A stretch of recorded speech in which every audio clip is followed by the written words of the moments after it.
Ndagusuje mukunzi wa KP Report. Nkomeza kugushimira wowe maze gukanda subscribe kuri iyi channel.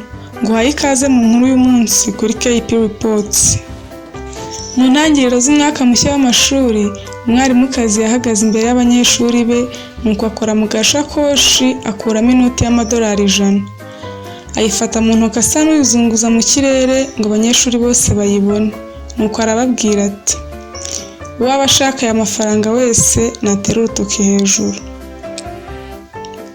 Buri kiganza cyose cyari muri iryo shuri mu kanya nk'ako guhumbya cyari mu kirere.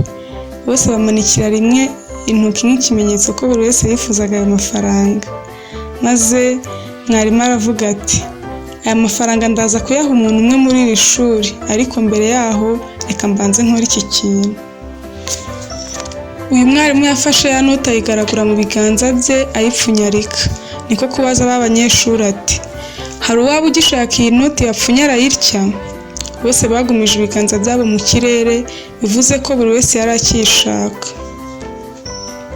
Ngo abibone atyo, umwarimukazi yafashe ya nota ayijugunya hasi, ayikandagiraho arayisyonyora, ariko ayisiribanga nk'itesha agaciro. Hanyuma arongera arayitora maze aravuga ati: "Ubu noneho se hari uwayemerara?" Bose bagumisha ibiganza mu kirere nk'ikimenyetso ko inoti bari bakishaka. Abibonye atyo, umwarimukazi yariruhukije, aceceka gato, nuko aravuga ati: "Class, ngira ngo murabona isomo rikomeye hano. Mutitaye ku cyo nakoze kuri iyi noti cyose, mwese muracyayishaka kuko agaciro kayo karacyari kakandi. Nubwo yakwandura ite cyangwa igapfunyara ite, uko yakwina kose iyi noti iracyafite agaciro k'amadolari 100. Nta dolari na rimwe ryagabanutseho ngo nuko isa nabi." Uyu profeseri yarakomeje ati: "N'abantu rero ni kimwe natwe rwose, nta tandukaniro. Kubera ko ubuzima butagenda ku murongo ugororotse, ahubwo inzira yabwo ikaba iyo kuzamuka imisozi ukamanuka ibibaya mu izuba ryinshi, imvura y'amahindu n'imiyaga ihuha, mbese ukaba wabugereranya n'ubwato mu mazi rimwe cyangwa kenshi.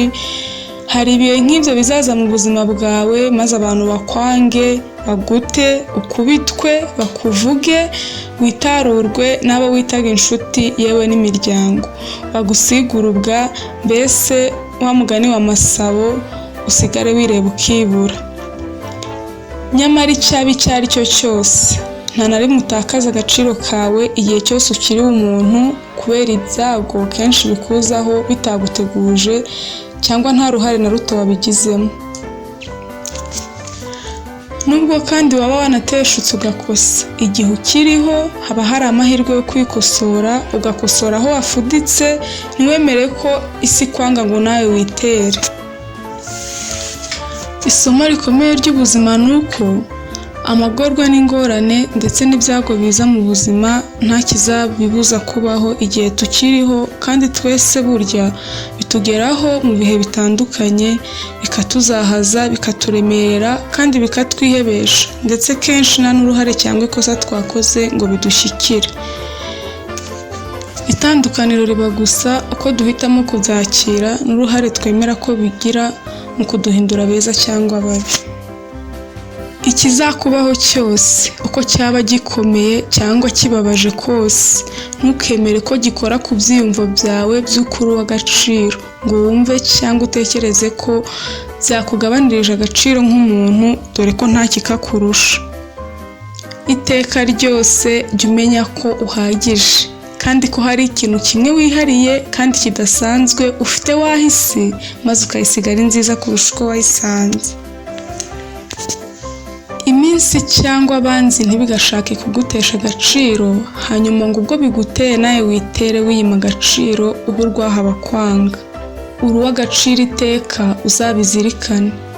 Hari uwakwibwira ko nta gaciro ufite, ariko ubimenye ko uri uw'agaciro, kandi hari abagukunda kandi bagukeneye.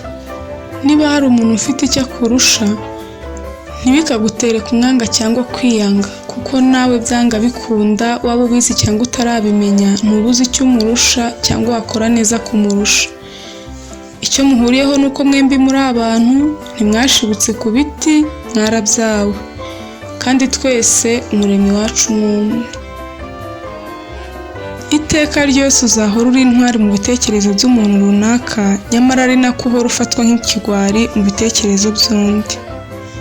Ni mu gihe uzahora uri umunyembaraga mu bitekerezo by'umuntu runaka, nyamara hakaba hari undi ugufata nk'umunyantege nke cyane. Hari uzagusingiza kandi atibeshya ko uri umuntu mwiza, ukaba marayika Imana y'u Rwanda, mu gihe undi akuvumira ku gahera, akwita mubi, wa wundi umuntu atanyweraho amazi.